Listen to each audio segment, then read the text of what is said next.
Well, hello everyone. Here to talk to you about the Big Bird, GoldStar Forever coloring right here. Is that talking about the so far as educational classes, and of course that could mean is like subjects such as science and language arts, English, and then along with the history and math and reading.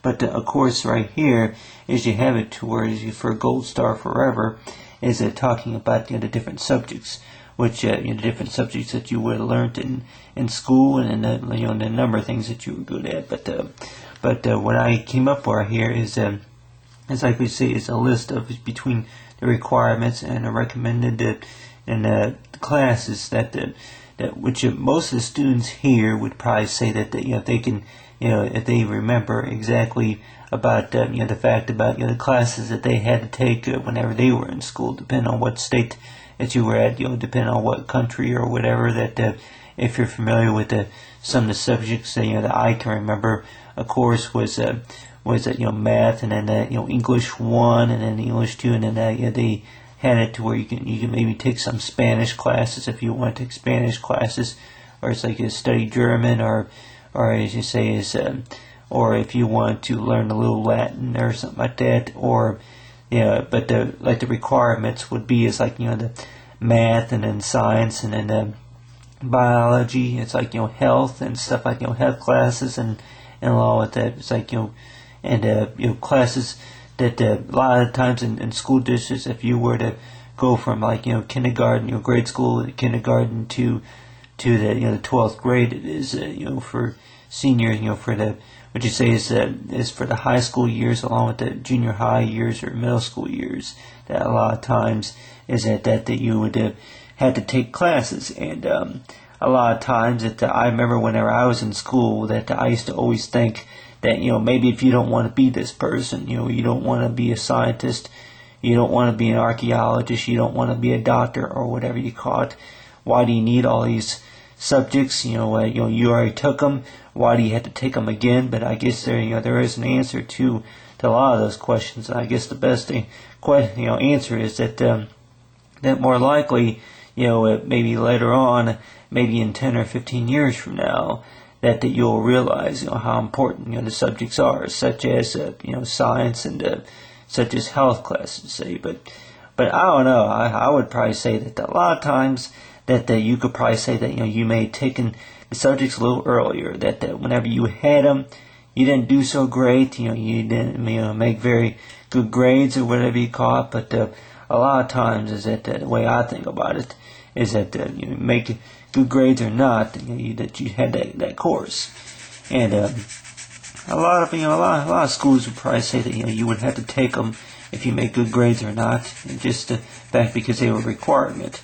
But you may have to go back and make better grades. Apparently, I don't know, a lot of times like some like in colleges or universities or whatever you call it, that they would have you retake a course if you didn't do very well on the grade.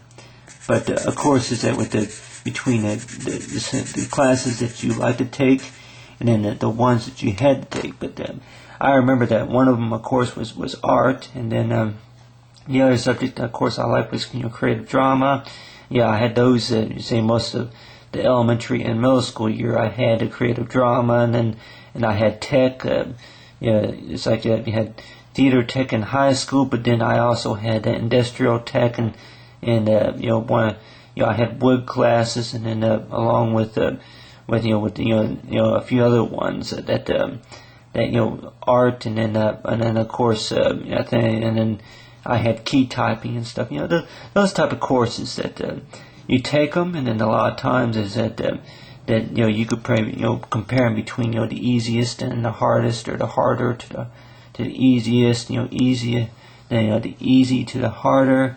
But the way I think about it, you could probably think that the whole thing about it is like it's like being on the playground, that going down the slide and then hanging out on a swing would probably be one of the easiest parts about what you can do. But then the hardest part, of course, is learning by the basic skills about sports. That if it's baseball, or if it's football, or hockey, or if it's golf or bowling, I remember that I used to bowl with my parents, and a lot of times is that I would probably say that a lot of people would probably say that take that criticism is that not worth playing if you're not good at it. But the way I think about it is that I don't know if it's a matter if you have to be good at it, that you can you can always get better if you keep trying. But yeah, a lot of people will probably say that they hear that a lot, which I hear that quite a bit. I hear it, quite often. It's like, people probably say that the score wasn't so great, so, why do you keep trying? Why do we keep doing this if we're not getting any better or whatever? But more likely that the only time it would get better maybe is if we keep trying.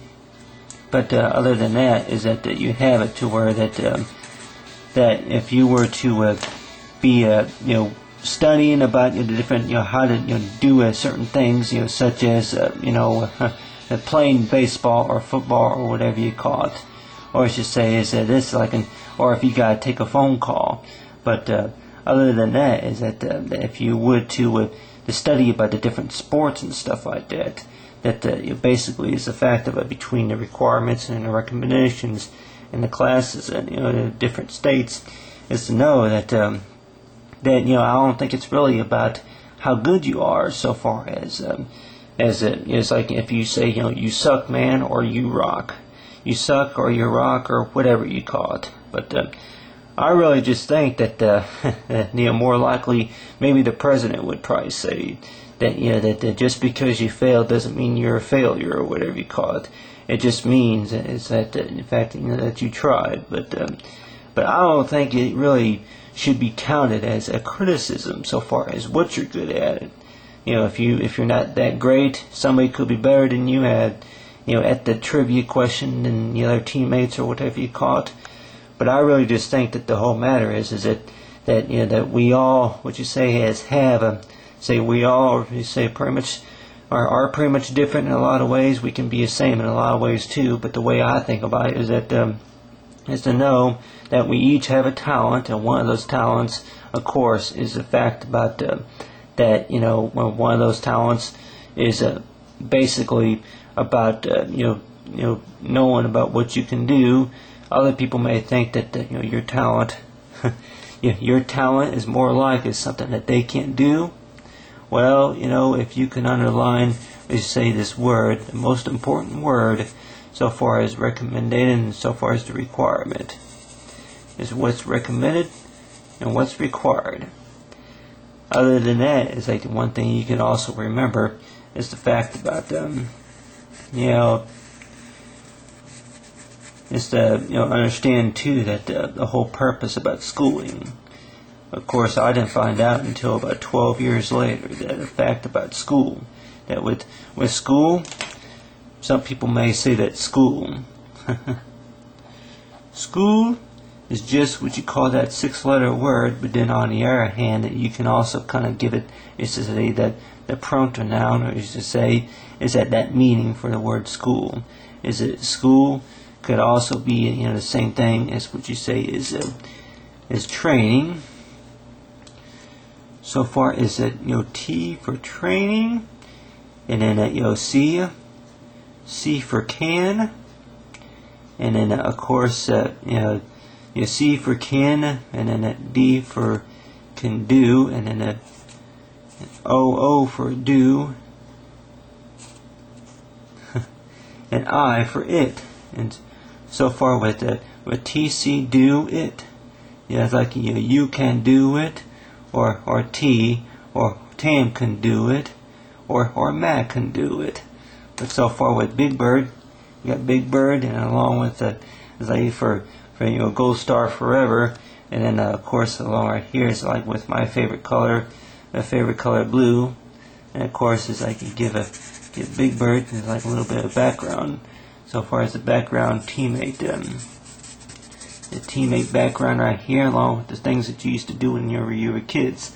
Is that when a lot of times whenever you were kids, that you can think of a number of things that you're good at, what you can do, such as run around and stuff. But then, of course, on the other hand, is to know is that one way